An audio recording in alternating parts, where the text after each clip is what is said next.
This is a headphone that I have both been impressed with, I've been let down by, and I've got a lot of thoughts about it. It's actually a much stranger headphone than it seems like on the surface, so let's go ahead and dive into the HD490 Pro review.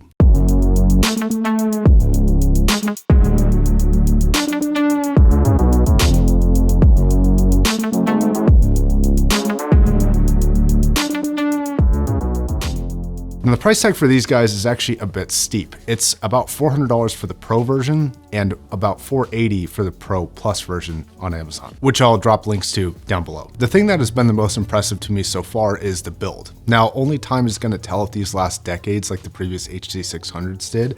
However, I can say this, right out of the box, this is a more comfortable headphone to me than my broken in HD600, which is already a very comfortable headphone. They both weigh about the same, but this to me just has slightly better ergonomics. The pads are a bit deeper. They don't touch your ears kind of on the surface like the HD600s do. The headband material is a little bit more pleasing and soft to the touch and on the head. There's less head pressure and less clamp, and you get some slightly more premium materials around the headband and a slightly different kind of vibe with the swiveling ear cups.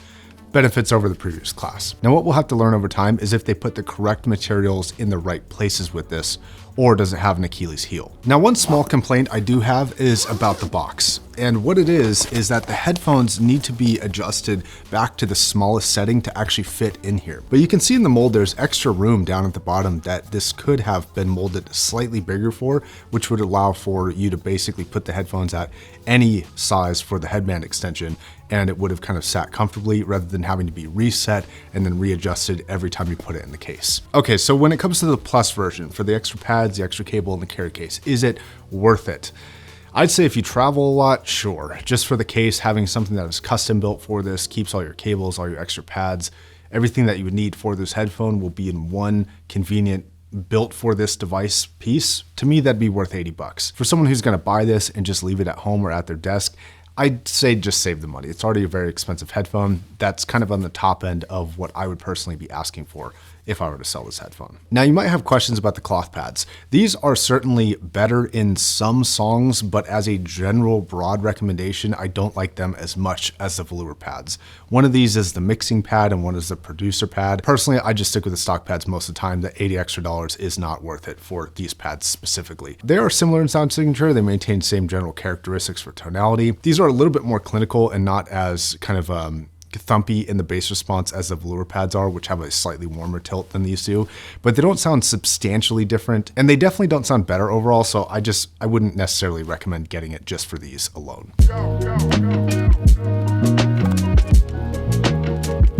I think that the most apt way to describe this most comparable headphone is a Sennheiser HD560. The visual appearance of this to me is more similar to a 600 than it is a 560, but this to me reminds me a lot of the 560. In fact, I might even qualify it as somewhere in between a 560 and a 600 with a little bit thumpier bass than both of those, being a little bit stronger in the bass response, especially with the velour pads. And I think as a general headphone, that's actually a pretty good place to be. Those are both really good headphones. The 560 is excellent.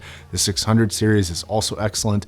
The one question I have here is about the price tag, because the 560 is a very good headphone, but it's very good for its price. And I think that the 600 series is more expensive for a good reason, because in a lot of cases they sound better. But they do lack some things like the sound staging that this and the 560 have.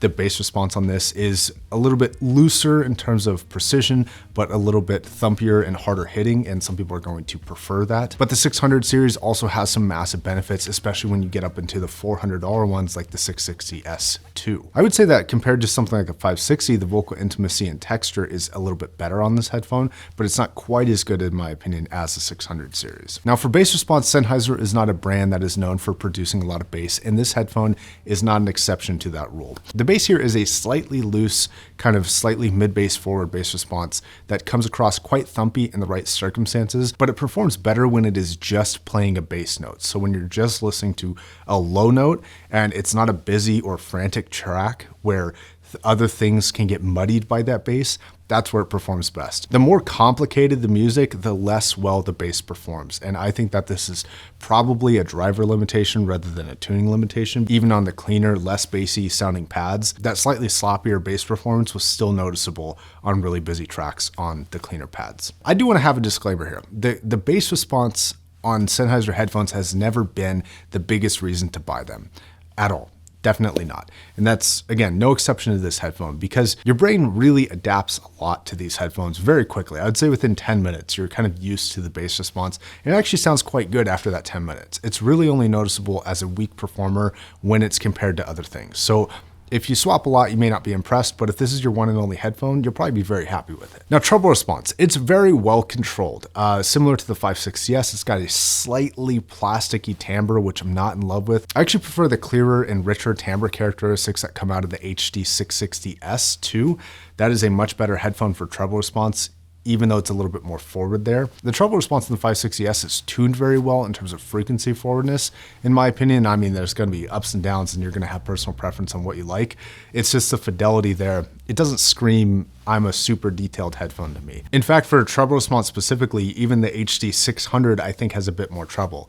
Now, alternative pads do change this to be a little bit more forward, but if you're looking for a more detailed and forward treble, from a studio-based headphone, I would recommend the Beyerdynamic DT1990 Pro. And that also comes with a carry case and an extra set of pads. So I'll drop a link to that as well. That would probably be the one that I would pick, but it's tuned very differently than this headphone is. Compared to the 600 series, the sound staging is wider. It's about equivalent to the 560S, which was very, very good for $200, but at the $400 price point that the 490 is at, it's adequate. It qualifies as good enough while not being substantially better than many other things. Now, when it comes to mids, this is a pretty interesting category. Tonally, I think that they're really, really excellent. I think that Sennheiser does a great job of being, except for their 800 series, of being very tonally consistent through all their headphones, regardless of 600 series, 500 series, or now the 400 series. I think that they sound really, really good. The thing that holds it back from the 600 series for me is the lower mid-range. It is slightly sucked out, sort of like the 560 was, where the vocals in the lower mids don't really pop. They don't really come forward with a lot of that kind of texture, right? They have a lot of high-end texture, high-end sounds that sound very not only precise, but enjoyable, like without being overly analytical. They feel very natural and organic, and they sound organic, but the forwardness just isn't really there for the lower mids. And I would like a little bit more presence and power there that this headphone just really isn't giving to me. And that's something that I'd personally look for in a professional studio headphone. And I think compared to like what a masterclass for vocals would be for me, this does sound slightly nasally, just like a hair in that direction, but certainly not too bad. Definitely not too bad. But that's also just me being a picky asshole at this point. Now, a couple extra comparisons and thoughts that just don't fit into any one particular category. Now, versus Beyerdynamic DT1990.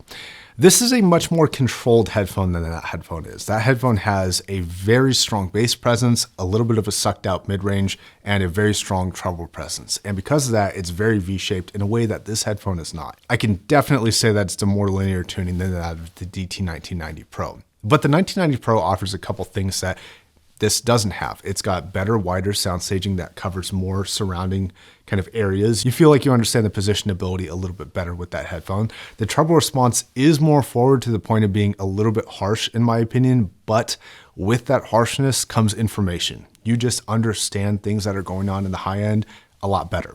The bass response is also stronger and cleaner. Though it might cause you to make your mixes a little bit dry because they're going to sound really bassy in the headphone and it's going to sound excellent. But then when you play it on basically anything else that isn't V-shaped, like a more linear headphone like the 490, it's going to seem a little bit thin. So depending on your mixing methodology, it might be better to actually go with a slightly thinner sounding headphone. That way your mixes sound fuller on everything else. But everybody has their own way of doing things, and I'm not recommending doing that. I'm just saying it's a potential there. Now versus HD660S2, which I think is this thing's biggest competition strictly because of price point.